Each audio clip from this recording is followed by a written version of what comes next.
नमस्कार, जय भारत, जय हिंद, वंदे मातरम। साथियों, ज्योग्राफी में आज हमारा टॉपिक है महाद्वीप। मतलब हमने वायुमंडल पूरा कर लिया था, वायुदाब और पवने और वायुमंडल की परतें हमने पढ़ लिया था। अब हम ले रहे हैं स्थलमंडल, और स्थलमंडल में लेंगे हम महाद्वीप। जैसा कि आप जानते हैं, पृथ्वी के 71% भाग पर जो है जल है। मतलब 71% भाग पर महासागर और जलीय क्षेत्र है, तथा बाकी बचा हुआ 29%, 29% उस पर ही स्थल है। और इस 29% भाग को 7 महाद्वीपों में बांटा गया है, या इस 29% भाग में जो है हमारे 7 महाद्वीप हैं। अगर बात करें सबसे बड़े से सबसे छोटे महाद्वीप की क्षेत्रफल में, तो दोस्तों सबसे बड़ा है अपना एशिया। सबसे पहला आएगा इसमें एशिया। दूसरा स्थान आता है अफ्रीका।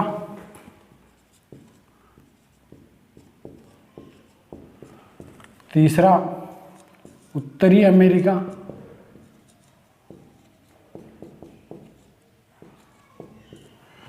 चौथा दक्षिणी अमेरिका।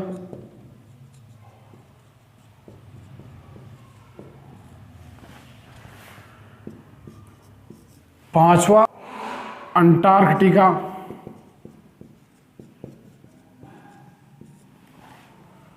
छठा यूरोप।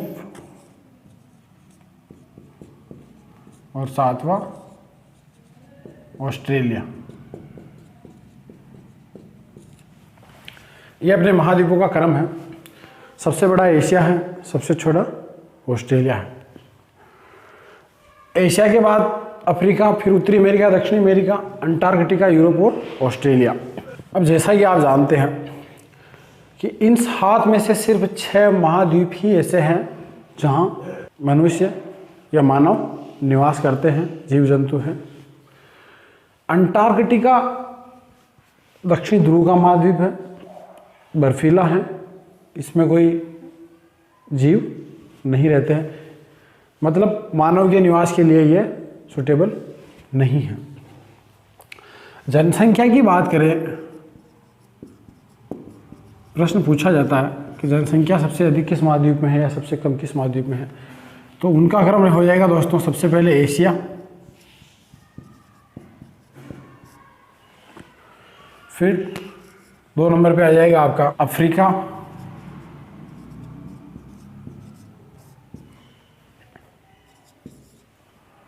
यूरोप, उत्तरी अमेरिका,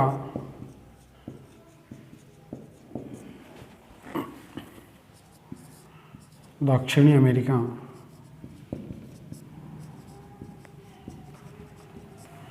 और 6 नंबर पे आ जाएगा आपका ऑस्ट्रेलिया। ठीक है, ये है। 7वां अंटार्कटिका है, तो अंटार्कटिका में कोई रहता नहीं है, केवल वैज्ञानिक लोग जाते हैं वहाँ और छोटे मोटे जो है एक्सपेरिमेंट करते हैं, जो भी है। सबसे पहले लेते हैं आज हम एशिया महाद्वीप।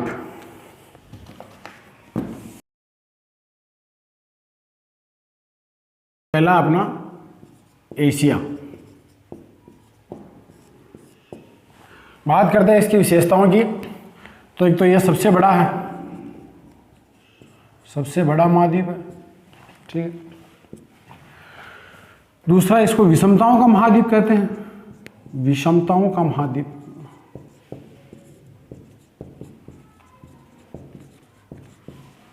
ठीक है। इसे मानव का पालनागर कहते हैं, क्योंकि जो मानव सभ्यताएं हुई हैं पुरानी, सब एशिया में हुई है अधिकतर। मानव का जन्मस्थल एशिया माना जाता है, तो मानव का पालनागर।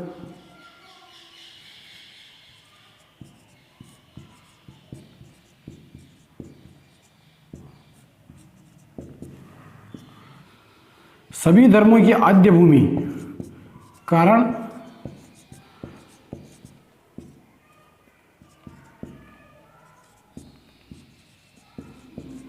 यह है कि एशिया में विश्व के जितने भी धर्म हैं उनके अनुयायी एशिया में पाए जाते हैं।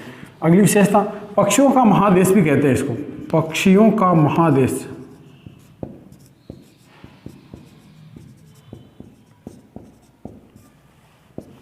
एक और लिख लो, भूत व भविष्य का महाद्वीप, भूत व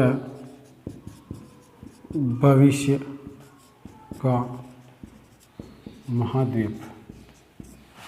ये थी अपनी एशिया की कुछ विशेषताएं। अगली बात करते हैं दोस्तों, तो एशिया जो है उत्तरी गोलार्ध का महाद्वीप है, उत्तरी गोलार्ध, उत्तरी गोलार्ध, ठीक है। दूसरा, विश्व की 60% जनसंख्या एशिया महाद्वीप में निवास करती है। कितनी? विश्व की 60% जनसंख्या, ठीक है। अब अगर इसके क्षेत्रफल की बात करें,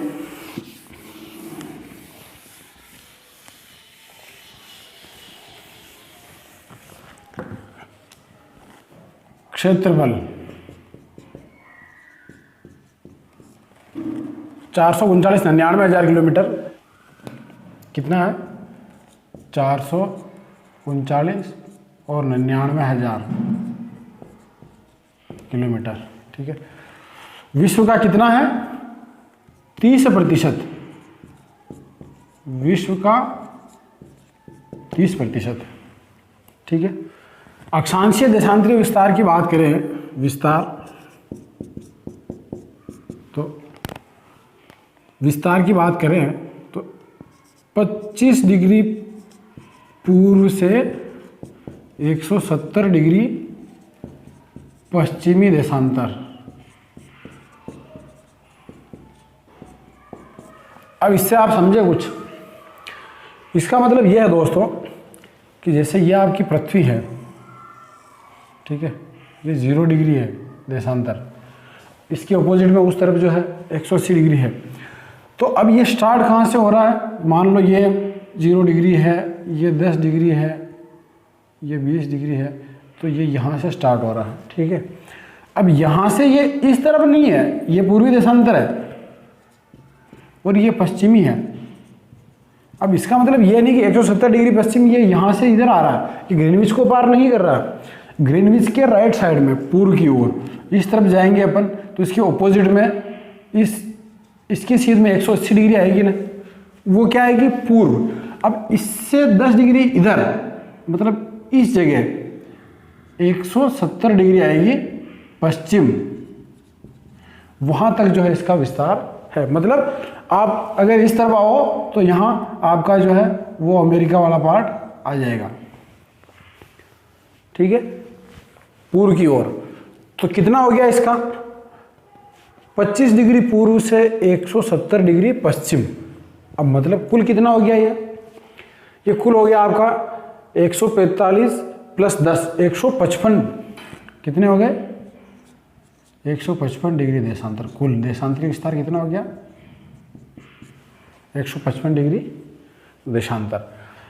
अब अक्षांशीय विस्तार की बात करें, 10 डिग्री दक्षिण से 80 डिग्री उत्तरी अक्षांश। अब चूंकि अपन ने पहले पढ़ा भी था कि उत्तरी गोलार्ध में है, तो 10 डिग्री दक्षिण में बहुत कम पार्ट है इसका, ठीक है, छोटा मोटा। बाकी टोटली पार्ट इसका 80 डिग्री उत्तरी अक्षांश तक, मतलब ध्रुवीय प्रदेश तक जो है इसका विस्तार है। तो कुल कितना हो गया इसका विस्तार? 80 और 10 90 डिग्री, तो कुल 90 डिग्री अक्षांश में जो है इसका विस्तार हो गया है। अब अगली बात करें तो चूंकि 80 डिग्री उत्तर तक है और दक्षिण में कम है, तो ये तो विषुवत रेखा के पास का क्षेत्र आ गया। तो उत्तरी भाग में जो है ठंडा है और दक्षिणी गर्म जलवायु का प्रदेश है, गर्म जलवायु पाई जाती है। अब पूछा जाता है कि एशिया महाद्वीप में कौन कौन से जो है जल संधियां या जिनको हम चैनल कहते हैं, लेते हैं जल संधियां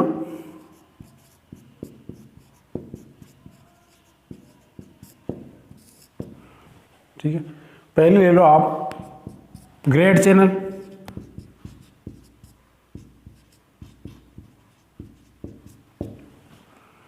यह है दोस्तों अंडमान निकोबार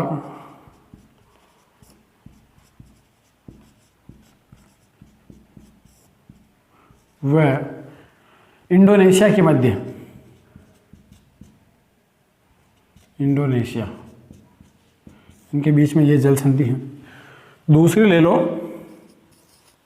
मलक्का, ये मैं वो संधियाँ लिखवा रहा हूँ जिनके अधिकतर प्रश्न पूछे जाते हैं। मलक्का स्ट्रेट, ये है दोस्तों, इसे देखा जाए तो मलाया प्रायद्वीप मलेशिया और सुमात्रा प्रायद्वीप जो है आपका इंडोनेशिया।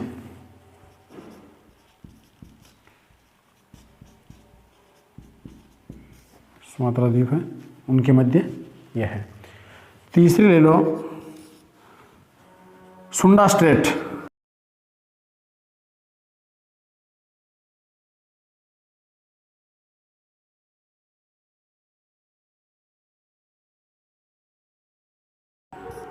सुमात्रा व जावा द्वीप।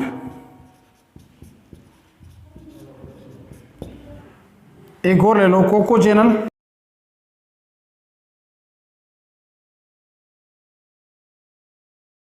ये जो है बंगाल की खाड़ी को अंडमान निकोबार से जोड़ता है। ये हमने इसकी कुछ जल संधियां ली।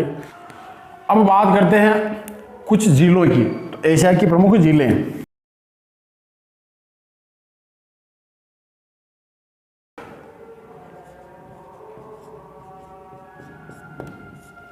झीलों में ले लो आप जैसे बेकाल झील, बेकाल झील है, ये बेकार नहीं है, ठीक है, ये रूस में है, साइबेरिया। विश्व की सबसे गहरी मीठे पानी की झील है,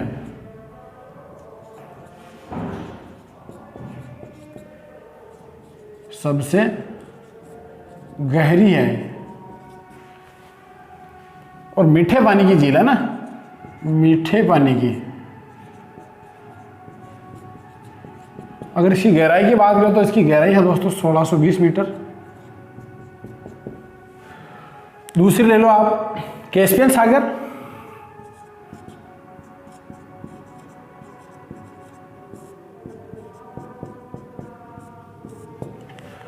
खारे पानी की सबसे बड़ी झील है।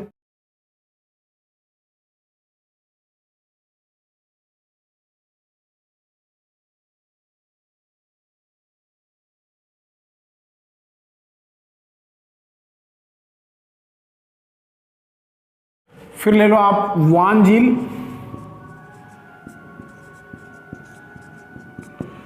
ये दोस्तों टर्की के पठार में है। टर्की विश्व की सबसे खारी झील है।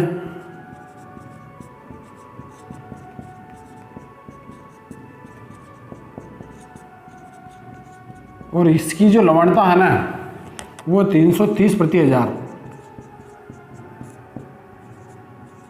330 जो है प्रति हजार। लवणता को प्रति 1000 ग्राम में मापा जाता है। मतलब 1000 ग्राम में कितने ग्राम लवणीय पदार्थ है उसमें। तो सबसे अधिक लवणता इस वान झील की है, ये टर्की में है और विश्व की सबसे खारी झील है। अगली ले लो आप मृत झील, मृत झील या डेड झील, इजराइल व जॉर्डन की सीमा पर, इजराइल व जॉर्डन की सीमा पर बात की जाए तो ये विश्व की सबसे गहराई पर स्थित झील है।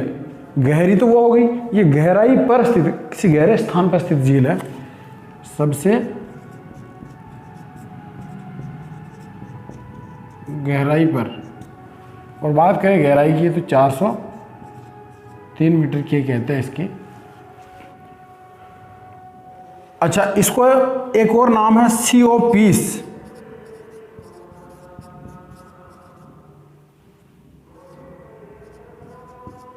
मतलब शांति का समुद्र इसको भी कहते हैं। कुल मिला के ये जो है विश्व का सबसे गहरा स्थान है। ठीक है, ये थी अपनी कुछ झीलें एशिया की। अब लेते हैं अपन कुछ पर्वत।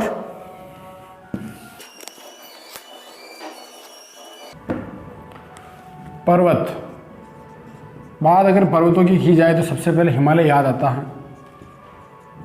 हिमालय, इसको वैसे विस्तार से हम भारत पढ़ेंगे तब इसमें पढ़ेंगे, लेकिन फिलहाल लिख लो आप कि हिमालय नवीनतम वलित पर्वत है, नवीनतम वलित है, और ये भी अभी नहीं जो है युवावस्था में है, बड़े हो रहे हैं।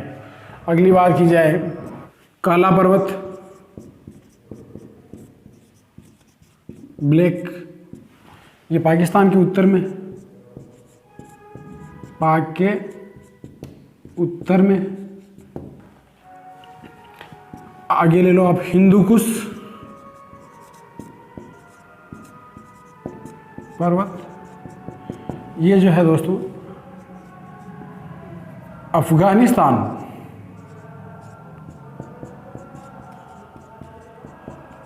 और पाक में फैला हुआ है, पाक मतलब पाकिस्तान में फैला हुआ। इसमें स्वात घाटी है, याद रखना आप, स्वात घाटी, स्वात घाटी जो है इसी श्रेणी में है। वजीरिस्तान। दूसरे पर्वत की बात करें तो अरारात पर्वत, अरारात ये टर्की में है। ठीक है, अगला ले लो आप अल्टाई, ये जो है मंगोलिया, मंगोलिया में है। सबसे इंपॉर्टेंट ले लो आप यूराल पर्वत, यूराल, इसकी विशेषता ये है कि ये जो अपना रूस देश है ना, इसको, रूस को एशिया व यूरोप दो महाद्वीपों में जो है विभक्त करता है। एशिया व यूरोप में विभक्त करता है। ठीक है, कुल मिला के यूरोप और एशिया के मध्य सीमा का काम ये यूराल पर्वत करता है। नेक्स्ट लेते हैं, रूस की बात करें तो बेकाल ले लो। बेकाल झील अलग है और बेकाल पर्वत है। बेकाल झील इसी में है, ये रूस के दक्षिण में है।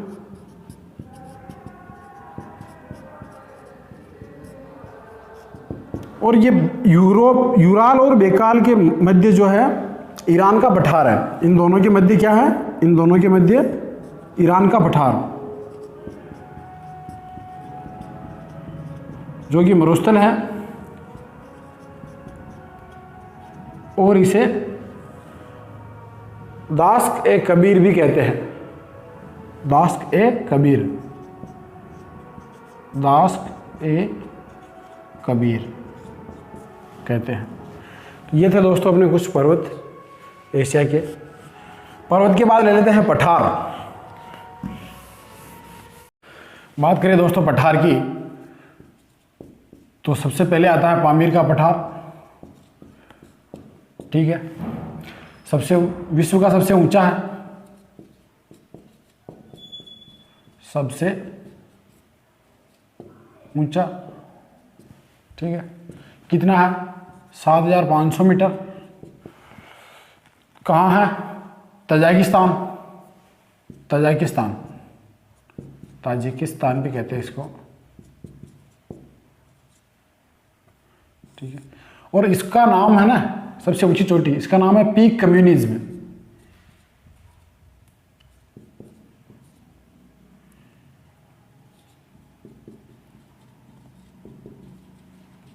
पीक कम्युनिज्म जो है इसका नाम है। अगला पठार लेते हैं अनातोलिया पठार। अनातोलिया का पठार, पॉन्टिक व टोरस व टोरस। अगला ले आप तिएन शान, ये जो है चीन में है, पामीर के उत्तर पूर्व में। इसमें तारिम बेसिन है, तारिम नदी निकलती है इसलिए इसको तारिम बेसिन कहते हैं, इसलिए ये इंपॉर्टेंट है, तारिम बेसिन। ठीक है। नेक्स्ट ले लो आप तिब्बत का पठार।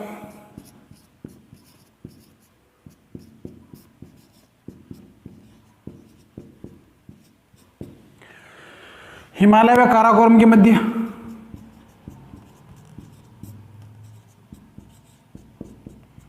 काराकोरम जो श्रेणी है के मध्य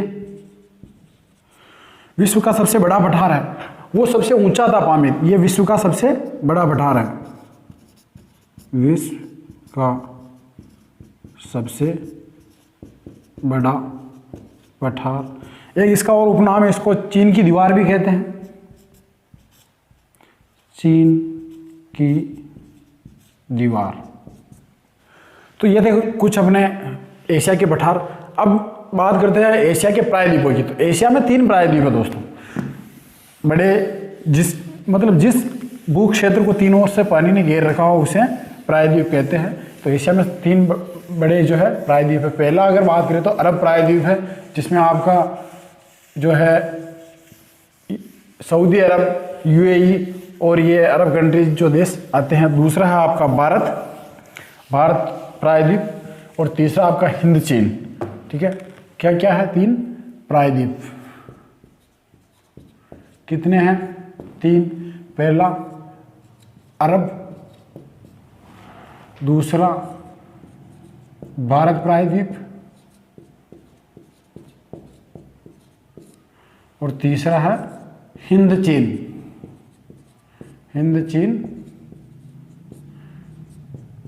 प्रायद्वीप। तो ये 3 इसमें प्रायद्वीप हैं। अब बात करें मैदान की,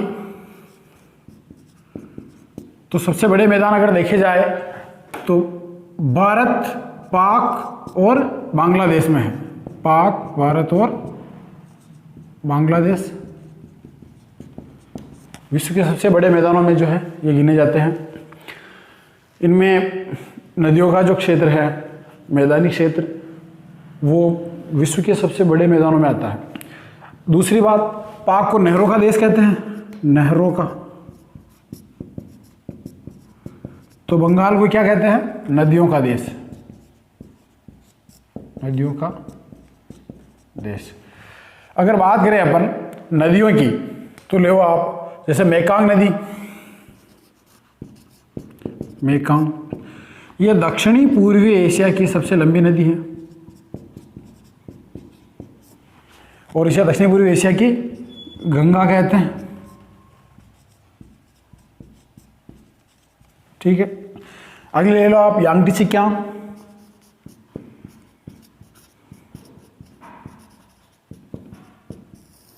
कहाँ है ये? चीन की सबसे लंबी है। लंबाई है इसकी दोस्तों 5200 किलोमीटर। और चीन का एक बहुत बड़ा शहर है संगाई, नाम सुना होगा, संगाई, ये इस नदी के तट पर है। इसके बाद ले लो आप हांगहो, ये भी चीन है, उत्तरी चीन। इसे पीली नदी भी कहते हैं। अपन ने पढ़ा था लोएस वाला, स्थायी पवने पढ़ रहे थे तब, लोएस वाला जो प्रदेश आया था वो हांगहो नदी का प्रदेश ही है। पीली नदी कहते हैं। और ये चीन का शोक कहलाती है। क्या कहलाती है? चीन का शोक, चीन का शोक। ठीक है, अगली गंगा की बात करो तो गंगा जो है भारत की है, भारत की सबसे बड़ी हो गई।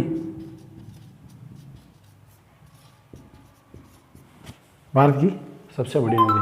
अगर भारत में बहने वाली सबसे बड़ी नदी की बात होती तो ब्रह्मपुत्र होती, लेकिन भारत की सबसे बड़ी नदी गंगा नदी है। तो ये थी अपनी कुछ इंपॉर्टेंट नदियाँ। अब देखो कुछ विशेषताएं इसकी और ले लेते हैं। जैसे विश्व का सबसे बड़ा देश कौन सा है? रूस। विश्व का सबसे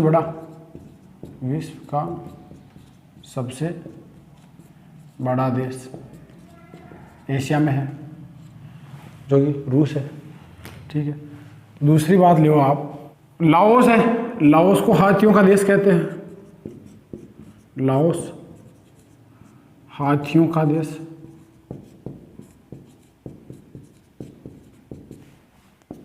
पेनांग द्वीप।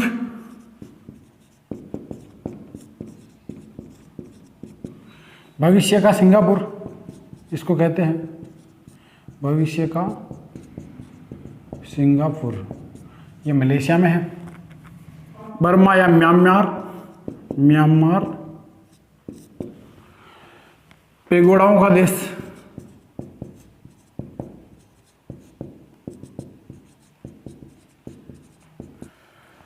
थाईलैंड,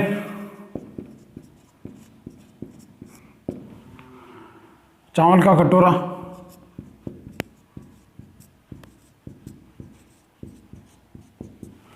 श्रीलंका, पूरू का मोती।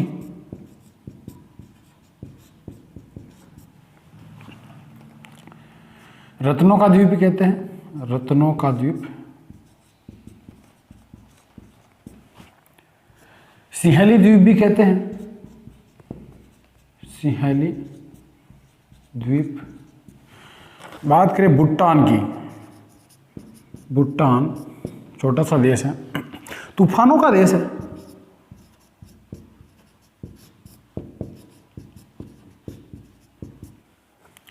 मालदीव, मूंगों का द्वीप।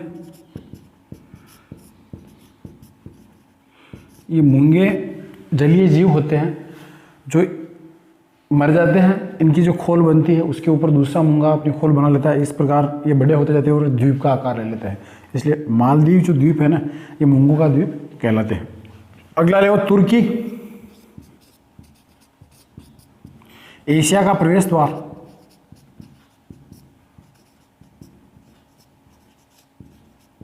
एशिया का प्रवेश द्वार, ठीक है। तो ये थी दोस्तों एशिया की कुछ विशेषताएं, मोटा मोटी हमने ली।